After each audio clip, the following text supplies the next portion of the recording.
અરવલ્લી જિલ્લામાં તેલની ઘટને લઈને તપાસ હાથ ધરાઈ હોવાનું સામે આવ્યું છે।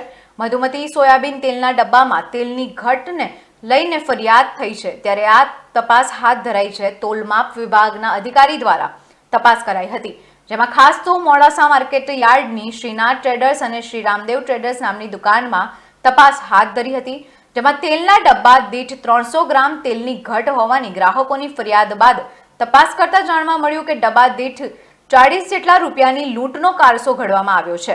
ત્યારે મોડાસા જીઆઈડીસી ખાતેની મહેશ્વરી પ્રોટીન નામની ફેક્ટરીમાં પણ તપાસ થશે તેવું જણાવવામાં આવી રહ્યું છે। શ્રીનાથ ટ્રેડર્સ સાર્વજનિક શાહ માર્કેટ મધુમતી સોયાબીન જે આવ્યું છે એ 450 ગ્રામ નીકળ્યું છે। અમે પોતે ફરિયાદ કરી જ છે અને અમે આ માલ પરત મોકલવાની તજવીજમાં છીએ, કારણ કે વજન ઓછું હોય, વારંવાર રજૂઆત કરવા છતાં વજન ઓછું આવવાથી એટલે અમે આ માલ પરત મોકલવા માટે કરેલ છે।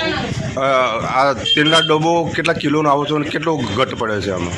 750 ગ્રામ આવું છે।